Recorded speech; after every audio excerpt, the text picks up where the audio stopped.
Assalamualaikum warahmatullahi wabarakatuh. Kali ini kita akan membahas tentang konsep fitoekivalen. Pada kontrol kualitas produk herbal, konsep fitoekivalen ini masuk dalam kategori pattern oriented base, ya. Jadi maksudnya kontrol kualitas berdasarkan pola atau pattern atau profil dari seluruh kandungan senyawa. Produk fitofarmaka seperti kita ketahui mengandung senyawa yang multikomponen, kompleks, dan bervariasi kandungannya. Efektivitas terapinya berasal dari seluruh senyawa yang ada di dalamnya. Sedangkan senyawa aktifnya tidak diketahui dan sangat sulit untuk dipastikan.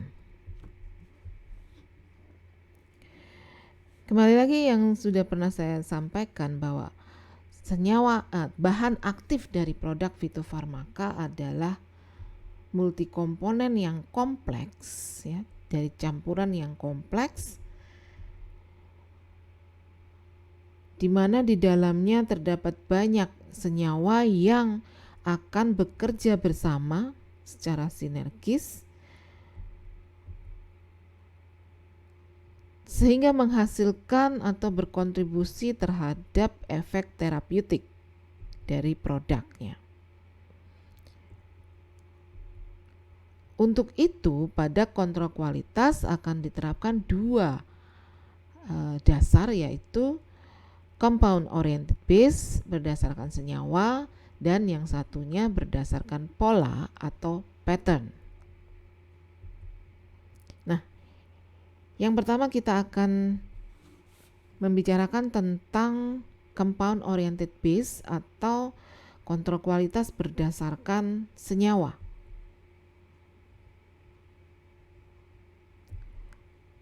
Pada compound oriented base terdapat dua macam.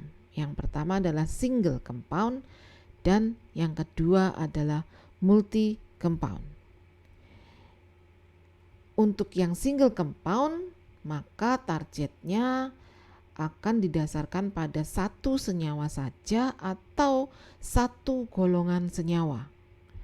Sedangkan yang multi compound targetnya adalah beberapa senyawa atau beberapa golongan senyawa yang ditetapkan atau dianalisis secara simultan. Kita lihat pada bahan ini. Ini adalah tanaman dari famili Rutaceae, yaitu Philodendron. Di dalam Philodendron ini terdapat senyawa berberin yang digunakan sebagai marker dan ditetapkan hanya kadar berberinnya saja. Jadi ini menggunakan yang tipe single compound.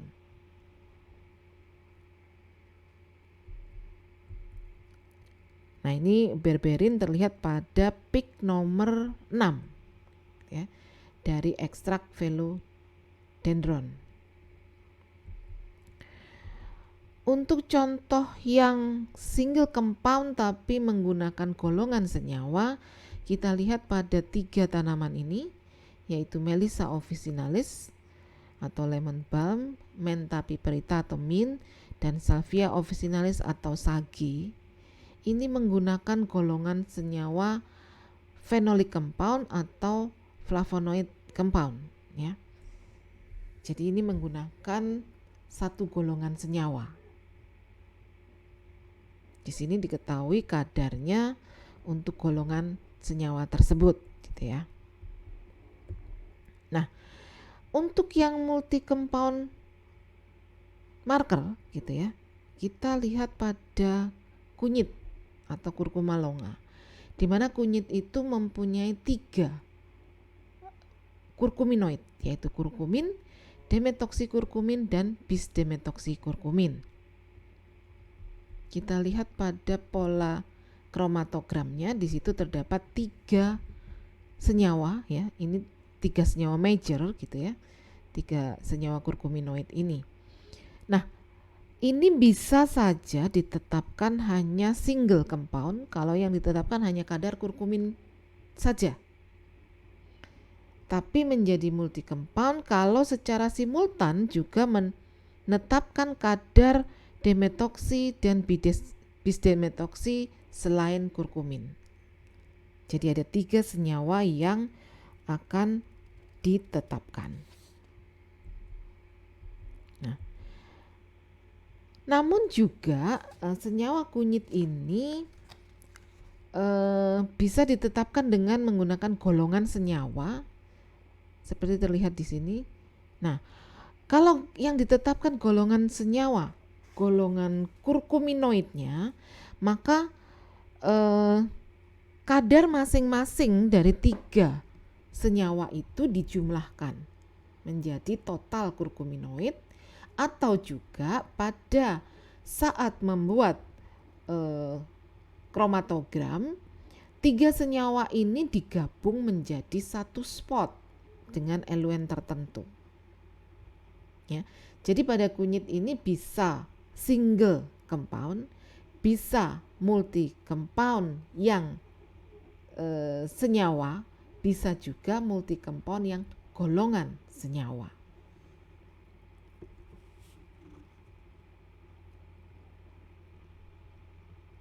Baik, kita lihat pada ginkgo biloba. Ginkgo biloba ini seperti kita ketahui mempunyai senyawa ginkgobalit dan bilobalit. Senyawa ini adalah senyawa terpenlakton gitu ya. Nah, ini biasanya digunakan multi compound dengan menetapkan senyawa ginkgobalit dan bilobalit secara simultan. Ini bisa kita lihat ya, beberapa senyawa ditetapkan secara simultan sehingga tipenya adalah marker multi compound. Nah, di sini juga bisa ditetapkan total terpenlaktonnya dengan menjumlahkan semua kadar dari masing-masing senyawa ginkgobalit dan bilobalit tersebut. Nah, ini juga terlihat ya totalnya, total terpenlaktonnya dan masing-masing senyawanya. Jadi bisa menggunakan yang simultan ya, multi compound yang senyawa atau multi compound yang golongan senyawa. Yang berikutnya kita akan membicarakan yang pattern oriented atau berdasarkan pola gitu ya. Ini juga ada nanti single pola, single pattern maupun yang multi pattern. Pada konsep fitoekivalen gitu ya. Konsep fitoekivalen ini dikembangkan di Jerman pada tahun 1990 untuk menunjukkan bahwa adanya kesetaraan ekstrak dengan ekstrak yang lain, khususnya ekstrak yang telah tervalidasi efek terapinya gitu ya. Jadi aktivitas farmakologi dari ekstrak itu sangat terkait dengan komposisi kandungan senyawanya. Apabila komposisi kandungan senyawanya sama, maka dapat dipastikan efektivitas dan safety-nya akan sama. Dari konsep fitoekivalen ini kita juga dapat mengetahui bahwa satu senyawa atau satu golongan senyawa tidak akan dapat mewakili komposisi kandungan semua senyawa yang ada.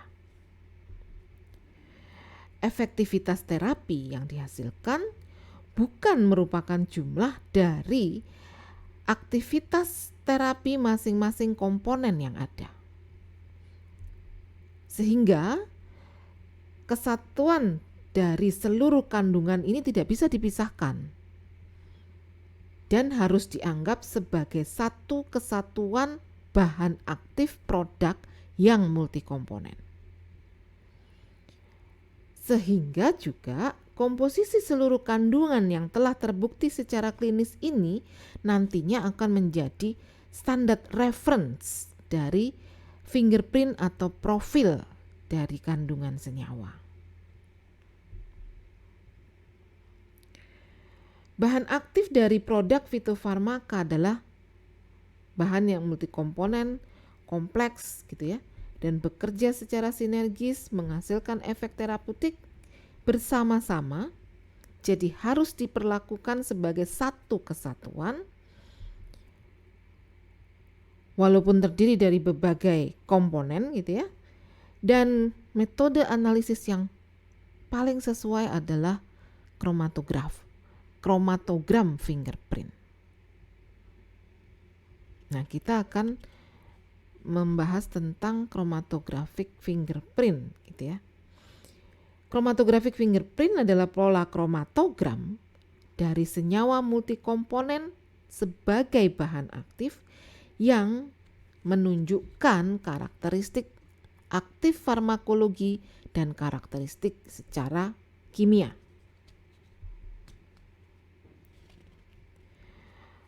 Kandungan kimianya tidak diketahui dan berada pada jumlah yang kecil gitu ya. Kemudian akan sangat sulit untuk mendapatkan pola atau fingerprint kromatogram yang dapat menggambarkan komposisi kandungan yang ada. Untuk itu pola ini harus fokus pada senyawa-senyawa yang bisa terdeteksi oleh instrumen walaupun tidak diketahui strukturnya. Ya, jadi ini fokusnya pada senyawa yang bisa terdeteksi. Biasanya senyawa-senyawa major gitu ya. Walaupun tidak diketahui strukturnya.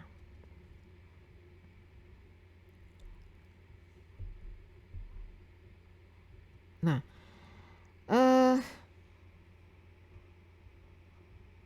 pada pengembangan metode analisis menggunakan fingerprint ini, gitu ya, metode ini dapat digunakan untuk autentikasi, biasanya pada bahan baku, untuk melihat konsistensi mutu, biasanya selama proses produksi, dan untuk melihat stabilitas dari produk yang dihasilkan. Untuk itu menjadi sangat urgent gitu ya, mengembangkan metode fingerprint analysis ini yang menjadi metode untuk kontrol kualitas dari produk herbal gitu ya. Baik, kalau kita bicara teknik analisis yang bisa digunakan, ada dua teknik ya. Ada dua teknik, satunya teknik dengan spektra dan dengan kromatografi. Teknik yang menggunakan spektra ini misalnya infrared spektroskopi, near infrared spektroskopi, NMR, dan mass spektra. Kalau kromatografi bisa liquid kromatografi, gas kromatografi, maupun thin layer kromatografi. Nah, untuk pemilihan metode analisis atau instrumen dan teknik preparasi sampel itu akan sangat dipengaruhi oleh kompleksitas dari sampel. Nah, apakah perlu melakukan pemisahan yang rumit gitu ya, melakukan fraksinasi, atau hanya sederhana saja dengan pelarutan dari sampelnya.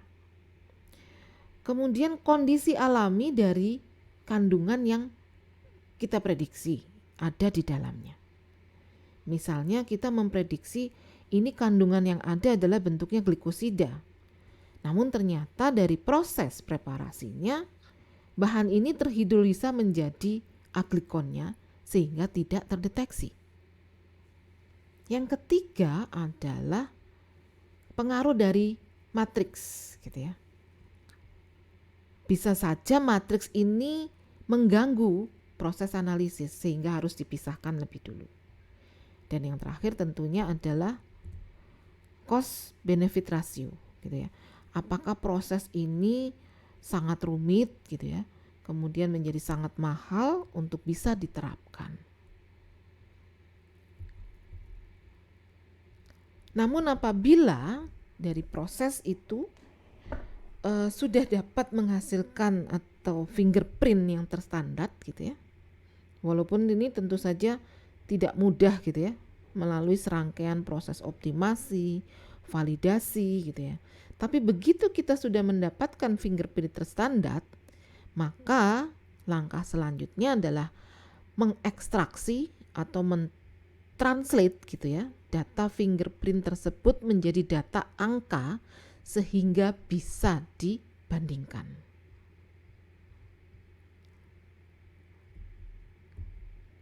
Nah, membandingkannya ini menggunakan pendekatan chemometrics gitu ya. Jadi mengubah signal dari instrumen menjadi profil kimia yang dapat menunjukkan angka atau kadar gitu ya, sehingga dapat dibandingkan.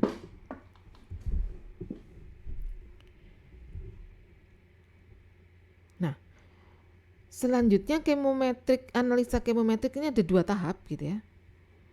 Pertama, kita harus mendapatkan pola atau profil yang terstandar.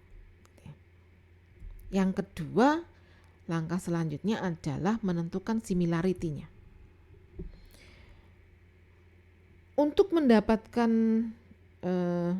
pattern terstandar ya, fingerprint ini ya, fingerprint yang akan digunakan menjadi reference atau standar reference fingerprint, ini kita harus punya fingerprint dari bahan yang telah terbukti efektivitas dan safety-nya.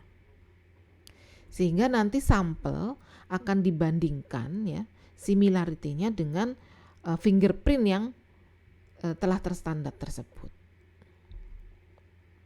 Nah, ini ya langkah-langkah untuk mendapatkan tadi itu fingerprint terstandar gitu ya. Jadi pertama tentunya kita dengan mendapatkan data spektra dari instrumen. Kali ini yang kita lihat datanya dari near infrared gitu ya, spektra dari near infrared. Kemudian dilakukan pretreatment untuk menghilangkan data-data outlier gitu ya.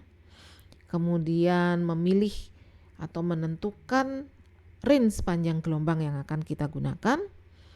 Selanjutnya kita menentukan model gitu ya. Dan setelah kita mendapatkan model, kita harus melakukan validasi dari spektra model dan menguji dari model yang kita hasilkan. Nah, setelah ini selesai proses tersebut, kita sudah mendapatkan model, maka kita bisa mengaplikasikannya untuk mendapatkan data yang kualitas data yang konsisten untuk evaluasi. Nah, ini contoh gitu ya, contoh bagaimana menerapkan single pattern ya. Jadi yang biru, spektra yang biru, profil kromatogram yang biru ini adalah fingerprint standar gitu ya, profil standar. Nah, yang merah itu adalah sampel. Lalu kita akan melakukan uji similarity dari kedua profil kromatogram tersebut. Data apa yang digunakan? Data yang digunakan adalah relative retention time dan relative peak area. Nah, kita bisa melihat di contoh ini ya, ini adalah formula dari produk yang menggunakan ginseng. Yang nomor 1 adalah dari bahan baku. Kita lihat profilnya adalah seperti itu ya, banyak peak. Namun begitu dirubah menjadi bentuk sediaan dengan suatu proses produksi, ternyata profilnya menjadi berubah gitu ya. Selama proses produksi terjadi perubahan dari profil yang ada di bahan baku. Nah, ini tentunya harus ada evaluasi gitu ya. Apakah proses itu menjadikan senyawa-senyawa ini tidak stabil gitu ya. Jadi perlu evaluasi dari proses. Kemudian kita lihat juga, nah ini ya, dari sini kita melihat produk TGP gitu ya, dari produk yang mengandung peoni gitu ya. Kita lihat dari 10 batch itu konsisten gitu ya. Polanya itu konsisten dari 10 batch-nya. Dan ini sangat bagus jadinya. Karena 10 batch itu menunjukkan konsistensi dari komposisi kandungan kimianya. Nah, kita lihat ini ya, ini adalah fingerprint dari ekstrak dan bahan baku ya, bahan baku dari ginseng gitu ya. Di sini terlihat bahwa terjadi perubahan komposisi kandungan dari bahan baku ginseng dibandingkan dengan ekstraknya. Kandungan ginsenosida pada root, pada akarnya, pada bahan bakunya terhidrolisa menjadi aglikonnya ya, aglikonnya, sehingga saponin yang awalnya itu rendah kadarnya menjadi bertambah gitu ya. Sementara ginsenosidnya, glikosidanya itu menjadi turun kadarnya. Nah, dari sini bisa dilihat bahwa dari bahan baku menjadi ekstrak sudah terjadi instabilitas ya dari markernya, terlihat dari markernya. Nah, berikut ini contoh gitu ya, contoh lagi penerapan dari single pattern terhadap 19 batch ya, produk ginkgo biloba ekstrak. Ya, di sini juga terlihat konsistensi dari komposisi kandungan kimianya bila dibandingkan dengan ekstraknya gitu ya. Jadi ini cukup bagus prosesnya sehingga 19 batch-nya terlihat konsisten gitu ya. Nah, sekarang kita mau melihat yang multi pattern. Multi pattern ini berarti ada dua pola, pola kimia dengan fingerprints dan pola aktivitas biologi. Dua pola gitu ya. Makanya dia multi pattern. Biasanya digunakan untuk menemukan senyawa aktif gitu ya, senyawa aktif. Bisa juga untuk menguji efek terapi, bisa juga untuk mencari korelasi mana senyawa kimia yang bertanggung jawab terhadap aktivitas farmakologinya, dan bisa juga untuk kontrol kualitas. Nah, ini bisa terlihat ya, yang di sebelah itu adalah profil fingerprint kimia. Kemudian yang di sebelahnya itu adalah yang ini adalah aktivitas antioksidan. Ini adalah kimia, profil kimia, dan ini profil biologi, aktivitas biologi antioksidan. Nah, data ini kemudian digabungkan, maka menjadi multi pattern. Nah, kalau kita lihat di sini juga salah satu contoh untuk pattern yang kimia gitu ya. Di sini kita mencari pattern kimia gitu ya, dari bahan baku, dari produk ya, dari tahapan sampel preparasi, kemudian ada sampel processing, kita dapat data spektra, kita menganalisis data spektranya, kemudian kita analisis dengan menggunakan chemometrik ya, apakah ada pengelompokan gitu ya, pengelompokan kimia dari kandungan yang ada gitu. Kemudian ini contoh dari pattern aktivitas biologi. Sebenarnya tahapannya sama gitu ya, dari sampel dipreparasi, kemudian dilakukan uji aktivitas baik in vitro maupun in vivo, kemudian diperoleh data, kita lakukan uji analisis data dengan analisis statistik gitu ya. Nah, kedua pola tersebut, pola kimia dan pola biologi itu digabungkan ya, untuk melihat konsistensi dari produk yang kita hasilkan. Nah, ini disebut sebagai multi pattern karena menggunakan dua pattern gitu ya. Nah, ini adalah literatur yang saya gunakan gitu ya untuk memahami konsep fitoekivalen. Ini adalah 4 dari sekian literatur, dan literatur ini sangat mudah untuk dicari dan diunduh. Jadi silahkan, akan lebih baik kalau kalian bisa membaca secara langsung dari artikel-artikel ini. Baik, ini adalah akhir dari materi tentang konsep fitoekivalen. Saya akhiri, semoga bisa dapat dipahami dengan mudah untuk konsep fitoekivalen. Wassalamualaikum warahmatullahi wabarakatuh.